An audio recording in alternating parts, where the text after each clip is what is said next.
ఎక్కడైనా ల్యాండ్ పై ఇన్వెస్ట్ చేయాలని అనుకుంటున్నారా? అయితే ఫ్యూచర్ సిటీలో ఇప్పుడే ల్యాండ్ తీసి పెట్టుకోండి. పూర్తి వివరాలకు మాకు కాల్ చేయండి. నమస్తే రమగారు. నమస్తే జయ. రమగారు, శత్రు నాశనం చేయటానికి లేకుంటే శత్రువుల యొక్క చూపు పడకుండా ఉండటానికి ఏమైనా స్తోత్రాలు కానీ మంత్రాలు కానీ ఉంటాయా? శత్రువులు అంటే ఏమిటి? ఏమైనా యుద్ధాలు అవి చేస్తున్నావా మనం ఇప్పుడు? అంటే రాచరికం కాదు కదా. వ్యాపారంలో స్పర్ధులు ఉంటారు ఎంతో కొంత. వాళ్ళకేవో ఉంటాయి. బిజినెస్లో ఏదైనా రైవలరీ ఉండొచ్చు. ఉద్యోగస్తుల్లో ఏదో చిన్నవి కాంపిటీషన్స్ ఉంటాయి. స్టూడెంట్స్ ఫ్రెండ్స్లో ఏవో చిన్న చిన్న పోటీలు ఉంటాయి. అంటే పెద్ద శత్రుత్వం అనే అంత పెద్ద పదాలు ఏముంటాయి జీవితాల్లో మామూలు వాళ్ళకి?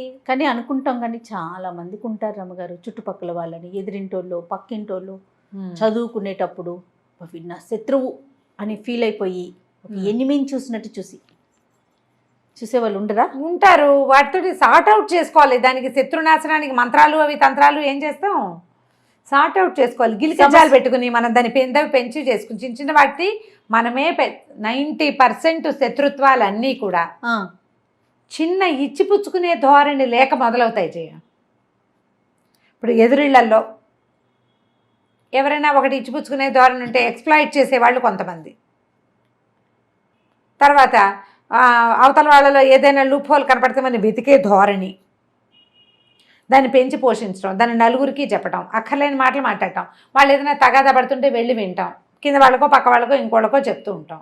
మనమే తీరి కూర్చుని తెచ్చుకుంటాం కదా. చిన్న చిన్న గొడవలతో మొదలైతే చివరికి పెద్ద పెద్ద పోలీస్ స్టేషన్ల దాకా వెళ్తారు. మొదటే ఎందుకు సార్టెడ్గా సార్ట్ అవుట్ చేసుకుంటూ ఎందుకుండ్రో అర్థం కాదు. చివరికి శత్రుత్వం మాదే కరెక్ట్, మేమే కరెక్ట్ అనే ఆలోచన ఉంటుంది కదా రమ్మగారు. మేమే కరెక్ట్ కాదు, ఎదుటి వాళ్ళు ఎప్పుడూ తప్పే. అంతే పిచ్చి ధోరణులు జయ. అస్సలు తగ్గరు ఆలోచనే రాదు. ఇప్పుడు శత్రుత్వం అనేంత పెద్ద పదం వాడుకోకర్లేదు, కానీ అకారణంగా కొంతమందితోటి శత్రుత్వాలు ఏర్పడతాయి. మన ప్రమేయం లేకుండా ఇవి ఇప్పుడు మనం చేసుకునేవి. మనమే ఫ్రెండ్స్ తోటి చిన్న చిన్న తగాదాలు పడ్డం, మనమే అబద్ధాలు చెప్పడం, వాళ్ళ గురించి వేరే వాళ్ళకి చెడుగా చెప్పేసేయటం, అవన్నీ బయటపడ్డాక మనకు పోట్లాట రావటం శత్రుత్వం. ఫ్రెండ్కి అప్పు ఇవ్వటం, వాడు అప్పు తీర్చుకుంటా ఎగ్గొట్టడం, మనం 2 సార్లు అడగటం, అడగగానే శత్రుత్వం. పిల్లలు ఇద్దరు కొట్టుకుంటారు, తల్లులు శత్రువులు అయిపోతారు, పిల్లలు కలుసుకుంటారు. ఆఫీసుల్లో ప్రమోషన్ వస్తుంది అనుకుంటే వీళ్ళకి రాకుండా పక్కవాడు ఎవరికో వస్తుంది, అప్పుడు కాస్త దుగ్ధ. ఇద్దరు కలిసి పనిచేస్తారు, క్రెడిట్ ఒకటి తీసుకుంటాడు, అప్పుడు శత్రుత్వం కదా. ఇవన్నీ మనలో ఉన్నటువంటి లోపాలు. వాటిని మనం అధిగమించలేక ఇతరులని శత్రువులను చేసేసుకుని ఆ శత్రుబాధలు పోవడానికి ఏదైనా చేయాలనుకుంటాం. మనం కాదు మారవలసింది, మనం కదా మారాలి. మనం మారితే బాగుంటుంది. కాదు అయినా కూడా మాకేవో ఇబ్బంది, మన ప్రమేయం లేకుండానే శత్రుత్వం ఉంటుంది కొన్ని చోట్ల. అకారణంగా రోడ్డు మీద చిన్న విషయానికి తగాదా మొదలయ్యేది పెద్ద వ్యవహారం చుట్టుకుంటుంది. ఒక్కొక్కసారి అట్లా అవుతుంది. మనకి జాతకంలో ఏమైనా సమస్యలు ఉన్నప్పుడు. తర్వాత ఇంకొకటి జరుగుతుంది రమ్మగారు, మన ఫ్యామిలీ మెంబర్స్ వల్ల మనకి కూడా వాళ్ళు శత్రువులు అయిపోతారు. అక్కడ మనము శత్రుత్వం కాదు, మనకి వాళ్ళకి ఏమి డైరెక్ట్ గా ఏమి ప్రాబ్లం ఉండదు. ఇంట్లో ఎవరో ఏదో చేసిన దాని వల్ల వాళ్ళతో మనకున్న రిలేషన్ దెబ్బతింటదండి. అలా అవుతాయి. అట్లా కేవలం ఫ్యామిలీ ఒకటవటం వలన అదే అలాగూ వస్తాయి. అట్లాగే వస్తాయి పెళ్లి సంబంధాల వల్ల. ఈ సంబంధం చూస్తారు, పెళ్లి చేసుకుందాం అనుకుంటారు, వీళ్ళు చుట్టాలే, తీరవాడు ఈ పిల్లని చేసుకొని ఇంకో పిల్లని చేసుకుంటానంటాడు, వీళ్ళు శత్రువులు అయిపోతారు. లేదా ఆ పిల్ల వీడిని చేసుకొని అంటుంది. చుట్టాల్లో సంబంధాలు కుదుర్చుకుంటే అదో గోలగా ఉంటుంది కదా. లేకపోతే సంబంధం కుదిర్చిన వాళ్ళు శత్రువు అవుతారు, వీళ్ళు పోట్లాడుకుంటే సంబంధం కుదిర్చిన వాళ్ళు శత్రువులు అయిపోతారు. ఇలాంటివి వస్తాయి జీవితాల్లో. అందరి జీవితాల్లో ఎవరో ఒకళ్ళు ఎక్కడో చోట ఇలాగ తారసపడుతూనే ఉంటారు. ఇవన్నీ మనం సార్ట్ అవుట్ చేసుకోవచ్చు, లెట్ గో చెయ్యొచ్చు. వీటిని సాధ్యమా రమ్మగారు? ఏం చేస్తాను జయ చెప్పు? సాధ్యం కాదు. ఏమిటి చేస్తావు? నీకు సాధ్యం కాకపోయినా రాత్రి అవుతుంది, తెల్లారుతుంది, రోజు గడిచిపోతుంది. వదిలేయటమే అనుకుంటాను నేనైతే. అదే లెట్ గో, వదిలేయటమే. సార్ట్ అవుట్ చేయలేమనుకో, వదిలేయి. అదే లెట్ గో చేయటం. మనం ఎంత ప్రయత్నం చేస్తున్నా ఎదుటి వారి వైపు నుంచి రాకపోతుంది అనుకోండి, ప్రయత్నం చేయటం కరెక్ట్ కాదు కదా. శుద్ధ వేస్ట్, వాళ్ళని వదిలేయటమే. అందుకే లెట్ గో, పో, నీ సావు నువ్వు సావు, నా దారిని నేను పోతా అని మన దారిని మనం ఉండటం. ఎక్కడ ప్రపంచం ఆగదు కదా అనిపిస్తుంది. ఎక్కడ ఆగదు, రాత్రి అవుతుంది, తెల్లారుతుంది, మామూలుగానే అయిపోతుంది.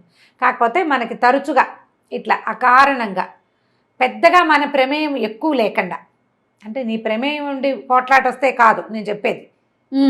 మనం పాజిటివ్ థింగ్స్, అత్యద్భుతమైన విషయాలు మనం సొంతం చేసుకునేటప్పుడు కూడా మన తప్పు లేకుండా చేసుకోవాలి. మనదే తప్పు లేకుండా, మన ప్రమేయం లేకుండా, మనం సరిగ్గా ఉండి కూడా మనకి ఇతరులతోటి సమస్యలు వస్తూ ఉంటాయి. సుదర్శన మంత్రాన్ని ఆవాహన చేసి పెట్టుకోవాలి. ఆవాహన చేయాలంటే ఆవాహన పెద్ద మాట వాడుతున్నా అది కాదు. సుదర్శన మంత్రాన్ని అనుసంధానం చేసి పెట్టుకోవాలి, చదువుకోవాలి. సుదర్శనం చాలా కాపాడుతుంది. అది స్వామివారి సుదర్శన చక్రం చక్రాయుధం. ఓకే. ఈ చక్రాయుధానికి ప్రత్యేకంగా దేవాలయాలు అవి మనకేం కనపడవు. అవునవును. కొన్ని చోట్ల దేవాలయంలో సుదర్శన నరసింహస్వామి, ఒకవైపు సుదర్శనమూర్తి, రెండో వైపు నరసింహమూర్తి ఉన్న ప్రతిమలు కనిపిస్తాయి మనకు అక్కడక్కడ. స్వామివారి దేవస్థానాల్లో సుదర్శన చక్రతాళ్వారు మనకి లోపల దర్శనమిస్తాడు. సుదర్శన చక్రం ఉంది ఇక్కడ ఈ దేవాలయంలో. బ్రహ్మోత్సవాలప్పుడు చక్రస్నానం చేయిస్తారు. ఆ సుదర్శన చక్రాయుధాన్ని మన ఆ మంత్రాలు, ఆ శ్లోకాలని మంత్రంగా తీసుకోవద్దు, శ్లోకాలని అనుసంధానం చేసి పెట్టుకుంటే మనకి ధైర్యంగా ఉంటుంది. ఆయన మనకి వెన్నుతోడుగా ఉంటాడు.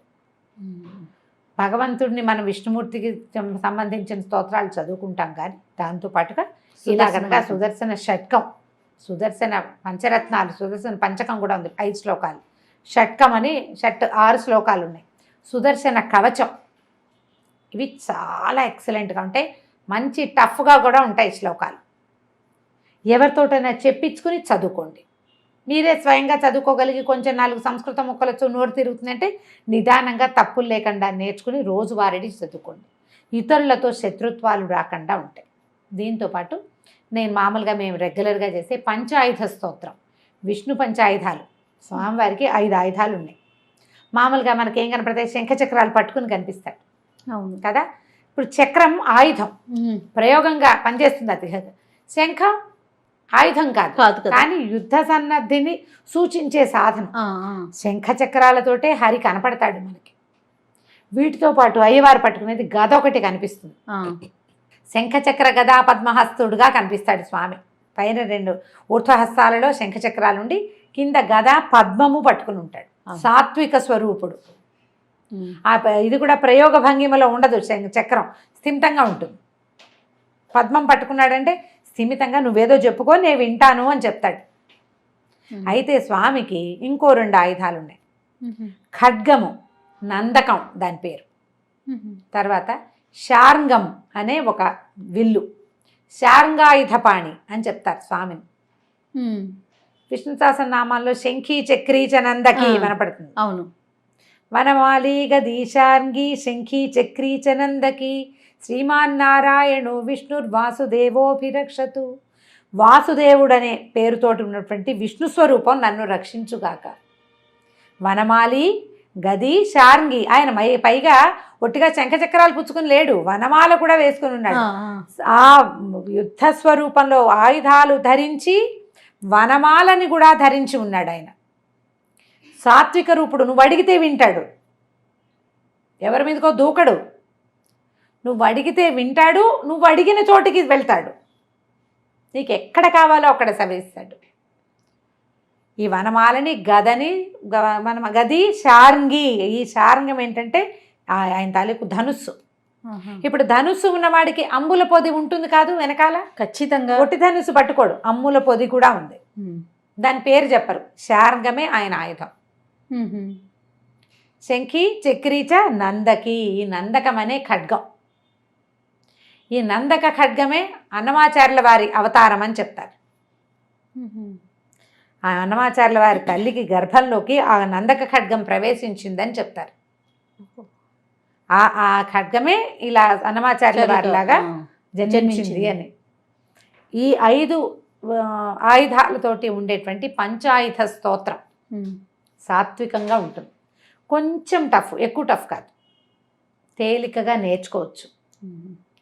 ప్రయత్నం చేసి పంచాయుధ స్తోత్రాన్ని నిత్య అనుసంధాన శ్లోకాలలో పెట్టుకోండి. ఈ పంచాయుధ స్తోత్రం మనకి ధైర్యాన్ని ఇస్తుంది, బలాన్ని ఇస్తుంది. నిద్రలో మెలకు వచ్చి నిద్ర పట్టకపోతే చదువుకోవచ్చు, పిల్లలు బెదిరినప్పుడు చదువుకోవచ్చు, పిల్లలకి తరచుగా అనారోగ్యాలు వస్తుంటే చదువుకోవచ్చు, దిష్టి తగిలింది అనిపించినప్పుడు చదువుకోవచ్చు. అనారోగ్యంగా ఉండి ఆపాటంగా జ్వరాలు అప్పుడు పిల్లలు ఏడ్చేసి గోల పెట్టేస్తూ ఉంటారు. అలాంటప్పుడు ఏమైనా పడి చిన్న పొన్న దెబ్బలు తగిలించుకున్నప్పుడు, యాక్సిడెంట్ అప్పుడు, ఎక్కడైనా చిక్కుపడిపోయినప్పుడు, చిక్కడిపోయి మనం ఎటెళ్లాలో తెలియని స్థితి, ఈ అన్ని పరిస్థితుల నుంచి ఈ పంచాయతీ స్తోత్రం మనని రక్షిస్తుంది. నమ్మికతోటి దృఢత్వంతో చదువుకోవాలి దాన్ని. ఉపదేశం అవసరం లేదు. ఎవరైనా గురువు ఉపదేశిస్తే ఉపదేశంగా తీసుకుంటే ఇంకా ఫలితం లభిస్తుంది. నిత్యధారణ ఉన్నవాళ్ళు ఎవరైనా మనకు ఉపదేశిస్తే అద్భుతమైన ఫలితం లభిస్తుంది. నాకు నిత్యధారణే ఉంది, నేను రోజు చదువుతాను. దాదాపుగా నాకు 10-12 సంవత్సరాల వయసు వచ్చినప్పటి నుంచి రోజువారీ చదువుకునే అలవాటు ఉంది. మా ఇంట్లో అందరికీ ఉంది. మా నాన్నగారు చదివేవారు, నాయనమ్మ చదివేది. మా ఇంట్లో ఇప్పుడు నేను ఈ చెప్పినవన్నీ చేస్తాం. అట్లా తెలియదు. చంటి పిల్లలు ఏడుస్తుంటారు క్రాంకీగా, ఎందుకు ఏడుస్తాడో తెలియదు. అప్పుడు కూడా మేము 5 సార్లు పంచాయతీ స్తోత్రాన్ని 5 టైమ్స్ చదవడం పద్ధతి. ఇది అలవర్చుకుంటే శత్రు బాధలు అని మనం ఏవిగా భావిస్తున్నామో, మనకి దిష్టి తగులుతోంది తరచుగా, ఇతరులు అకారణంగా మన మీద పోట్లాటకు వస్తున్నారు, అకారణంగా పాయింట్ హైలైటెడ్, గుర్తుపెట్టుకోండి. నువ్వే దూకితే కాదు, నిన్ను రక్షించదు. ఇది ఈ పాజిటివ్ ఎనర్జీ నీకు వెన్ను తోడు, ఎప్పుడు నీకు తోడు అవసరమైతే, నువ్వే కాట్ల కుక్కలాగా పడితే మాత్రం కాదు. యుద్ధకాంక్ష నీకుంటే కాదు. నేను యుద్ధాన్ని కాంక్షిస్తున్నా, మీరు నాకు సహాయంగా రమ్మంటే భగవంతుడు రాడు. యుద్ధంలో ధర్మం ఉండాలి, అప్పుడు వస్తాడు. అధర్మ యుద్ధానికి ఏ పాజిటివ్ ఎనర్జీ మన వెనకాల నుంచోదు. అవునండి, పాజిటివ్ ఎనర్జీ ఎప్పుడు కూడా సరైన దాని వెనకాల నిలబడుతుంది. అప్పుడు ప్రకృతి కూడా అనుకూలిస్తుంది మనకి. ఈ ధోరణితోటి పనిచేయండి. మీ ముందు మీ దగ్గర కయ్యానికి కాలు దువ్వే ధోరణి ఉంటే దాన్ని తగ్గించుకోండి. ఈ స్తోత్రం చాలా సహాయం చేస్తుంది. ఇది చదువుకోవచ్చు.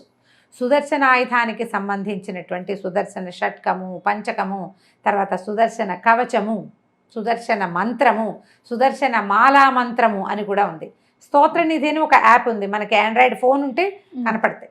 స్తోత్రనిధిలో మనకి ఇవి కనిపిస్తాయి. దాదాపుగా తప్పులు పెద్దగా ఉండవు. స్తోత్రనిధిలో బాగానే ఉంది. ఓకే, కొన్నిటికి నేను చూస్తుంటా, ప్రయత్నం చేసి చూడండి. ఇవన్నీ మనకి ఆన్లైన్ కూడా పాడినవి దొరుకుతాయి. అలా సంగీతంగా పాడకపోయినా స్తోత్రంగా చదువుకోండి, ఉపయోగపడుతుంది. ప్రయత్నం చేసి చూడండి. నమస్తే. నమస్తే జయ.